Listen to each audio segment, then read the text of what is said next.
Marvel just betrayed Iron Man, and no one's talking about it. This isn't a fan theory, a tabloid rumor, or some YouTuber clickbait. This is real. Marvel Studios, the very company that owes much of its global dominance to Robert Downey Jr.'s portrayal of Tony Stark, has turned its back on the man who built the MCU from the ground up. And why? To save face, to prop up a failing series, to spin a narrative so shameless, they're willing to drag RDJ's name through the mud just to protect their next big flop. One major development that is now active involves drama surrounding Robert Downey Jr. in the midst of the Ironheart ratings nightmare.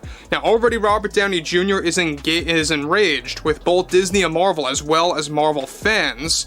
Already Bob Iger and Kevin Feige held a recent emergency call/meeting that included Robert Downey Jr. remotely, where they were pressuring him to make a wide statement to Marvel fans. Identity politics so on the nose, it felt like it was written by a PR department, not storytellers. Riri Williams, who was supposed to inherit the Iron Tech mantle, didn't come across as a worthy successor.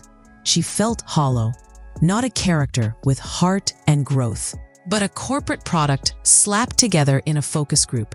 And Marvel, instead of listening to the fans or owning up to their misstep, they doubled down.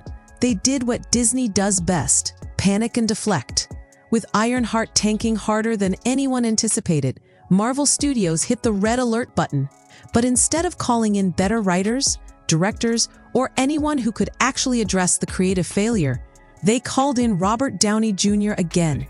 RDJ is already challenging both Bob Iger and Kevin Feige that he will only make statements defending Ironheart and Riri Williams if it avoids arguments about DEI.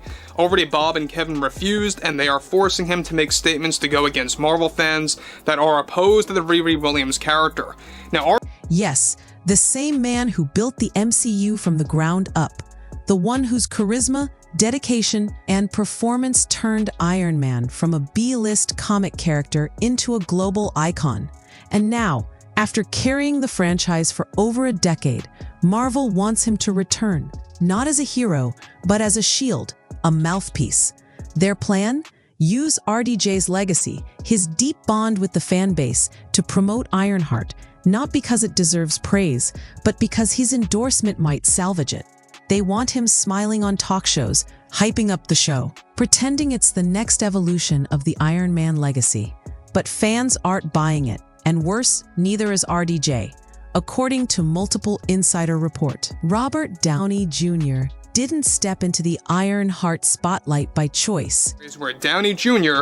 pointed out to both Marvel and Disney that this could not only ruin his reputation, but also cost him fans, and he's against making those statements. However, both Bob and Kevin informed him that taking part in these types of statements and the press tour for Ironheart is built into his very expensive contract for the future of the MCU. He was contractually obligated, tied into his agreement for the upcoming Avengers Doomsday.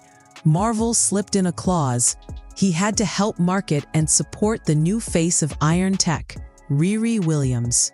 So there he was, appearing on talk shows, giving interviews, smiling for the camera, and talking up Ironheart like it was the next big thing. But the fans saw right through it. It didn't feel genuine. It didn't feel earned. And most importantly, it didn't feel like Tony Stark. The entire effort reeked of corporate manipulation, not creative enthusiasm. RDJ wasn't there to celebrate a great product. He was there to patch up a broken one. The public could tell something was off. And for the first time in a long time, the charm of Downey Jr. wasn't enough to hide the cracks. Just when it seemed things couldn't get worse, they have Dominique Thorne, going out there talking about DEI, LGBTQ rights, and how there's no agenda there, and she continues to do so. But the other thing is that they also had Robert Downey Jr., and they had him roll out and really kind of prop the show up and prop the character of Riri Williams up above Tony Stark. Marvel reportedly crossed a line. During an emergency call with Robert Downey Jr., executives didn't just ask him to promote Ironheart. They wanted him to publicly scold the fans. Yes, According to leaks, Marvel pressured RDJ to speak out against the audience that had supported him for over a decade, framing criticism of Ironheart as rooted in sexism, racism, and anti-DEI rhetoric. It wasn't about defending the show, it was about deflecting blame. Rather than addressing weak writing, lackluster acting, or soulless storytelling, Marvel's strategy became clear. Shame the fans into silence. But RDJ knew the stakes. He reportedly pushed back hard, warning them that turning against his own fan base could destroy everything he'd built: his credibility, his legacy, his trust. He wasn't just being asked to support a bad show. He was being asked to betray the people who made Iron Man a legend. Robert Downey Jr. didn't stay silent. According to insider accounts, when Marvel demanded more promotion, more appearances, more fake praise, he finally drew the line. Downey reportedly told the studio that what they were asking could irreparably damage his relationship with fans, tarnish his decades-long career, and unravel the authenticity he spent years cultivating. He was furious, not mildly frustrated, livid, because this wasn't just contractual obligations anymore. It was character assassination. Marvel wasn't looking for a partner. They were using him as a shield to cover their creative failures. They were asking him to be the face of a product he didn't believe in, to sell a show fans had clearly rejected, and to pretend it was all part of some grand plan. But RDJ wasn't having it. Not like this. Not when it meant selling out everything that made Iron Man and the MCU matter in the first place. And just when Marvel's credibility seemed beyond repair, they pulled off one of their most baffling moves yet. They finally introduced Mephisto, a character fans had been obsessively speculating about for years. But instead of debuting him in a major film like Doctor Strange in the Multiverse of Madness or a dark supernatural series like Blade, Marvel decided to dump one of their most iconic villains into Ironheart. Yes, Mephisto, the literal devil of the Marvel Universe, was awkwardly shoehorned into a mid-tier streaming show that barely anyone was watching. To make things even more bizarre, they cast Sacha Baron Cohen, Borat himself, in the role. Fans were stunned. Instead of terrifying, Mephisto felt like a joke. It was a creative misfire so strange it bordered on parody. The decision wasn't just tonally off. It was a slap in the face to longtime fans who'd waited years for a proper, chilling introduction of one of Marvel's most mythic villains. It showed how tone-deaf the studio had become, out of touch with its audience, its source material, and the epic legacy it once commanded. Behind closed doors, the pressure on Robert Downey Jr. was intensifying. Marvel wasn't just asking him to promote Ironheart casually, they were begging him to spearhead a full-scale PR campaign, appear on talk shows, do photo ops, offer glowing praise for Dominique Thorne's Riri Williams. Smile, nod, pretend this was the natural continuation of Tony Stark's legacy. But here's the kicker. They didn't stop there. Marvel allegedly wanted RDJ to go even further, to publicly call out the fans, condemn the backlash, label the criticism as rooted in sexism or bigotry. In other words, they wanted Tony Stark himself to gaslight the fan base. But Downey reportedly refused. He knew exactly what this would do, not just to his image, but to the trust he'd built with the audience over a decade. He wasn't going to lie. He wasn't going to pretend Ironheart was a success when it clearly wasn't. And he wasn't going to vilify the fans for wanting good stories and earned characters. Marvel thought they could leverage his legacy to rewrite the narrative. But RDJ saw through the game. He wasn't about to be turned into a corporate puppet. Marvel didn't just want RDJ's voice. They wanted his legacy. The legacy of Iron Man, the cornerstone of the MCU, the hero who built the franchise from the ground up. They gambled that his mere presence would convince fans to accept Ironheart as a worthy successor.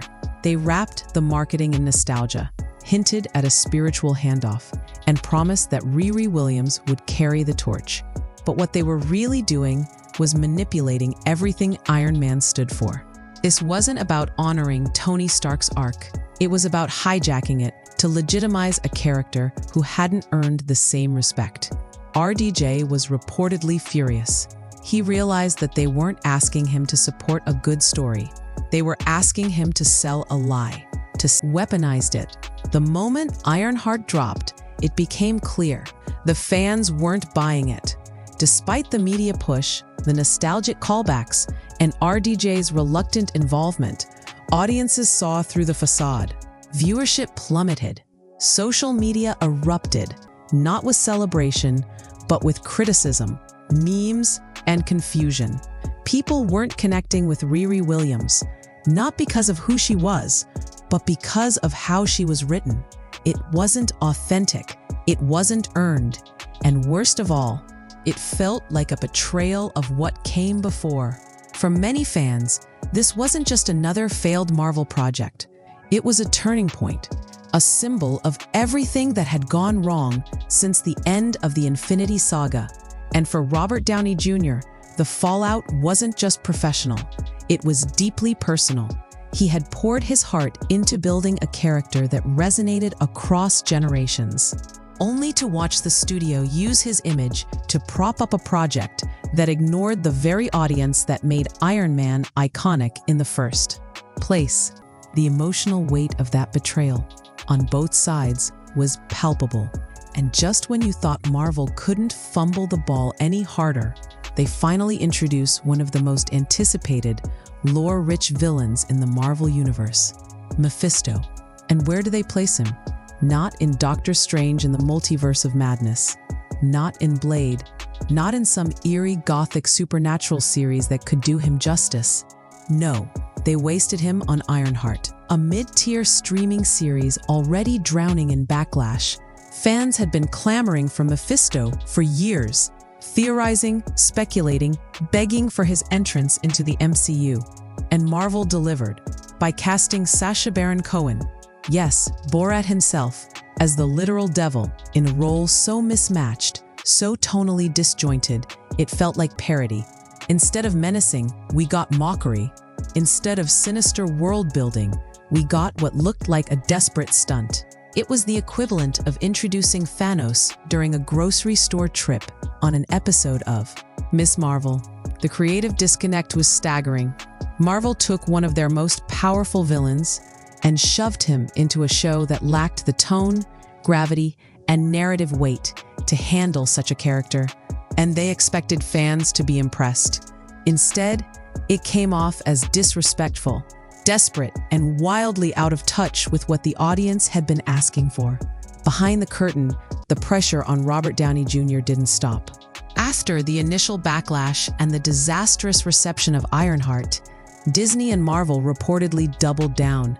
Executives were frantically calling him, waving contracts in his face, practically begging him to join the Ironheart press tour and do what he does best, charm the public.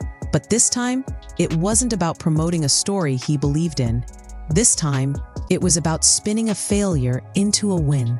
They wanted him to smile for the cameras, shake hands on talk shows, praise Dominique Thorne's Riri Williams as the rightful heir to Iron Man's legacy, and pretend like the backlash didn't exist.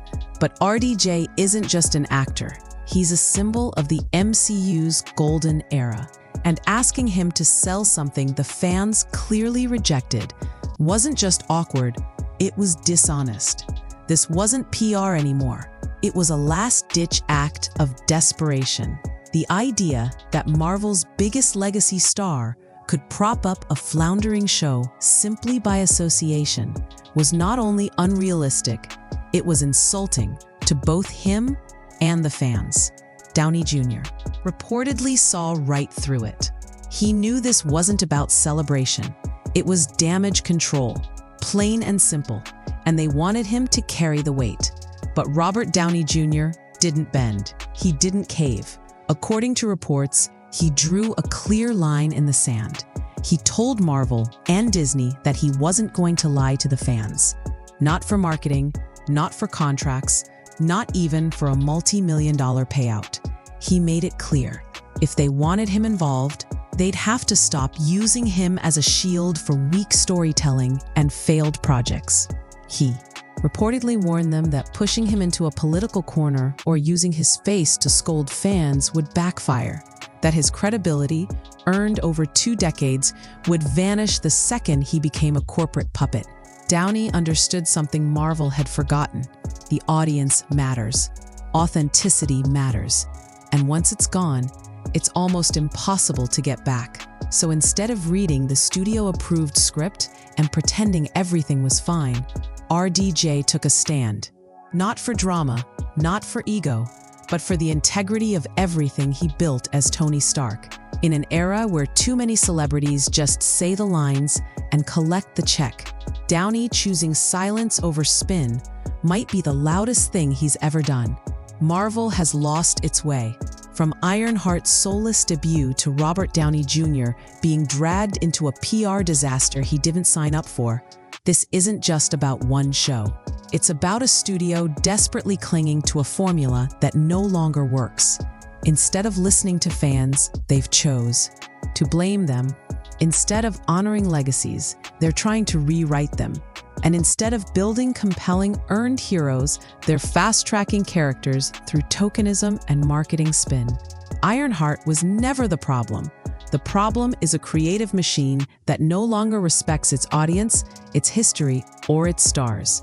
Robert Downey Jr. stood tall for over a decade as the foundation of the MCU. Now he's being asked to prop up something built on sand, and he said no.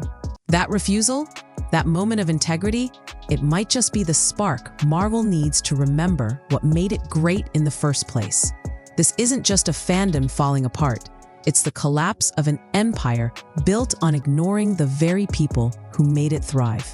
If you want more raw, unfiltered breakdowns of this kind of Hollywood drama, especially everything connected to Ironheart, RDJ, and the MCU's unraveling, make sure to hit that subscribe button, smash the like, and turn on the notifications.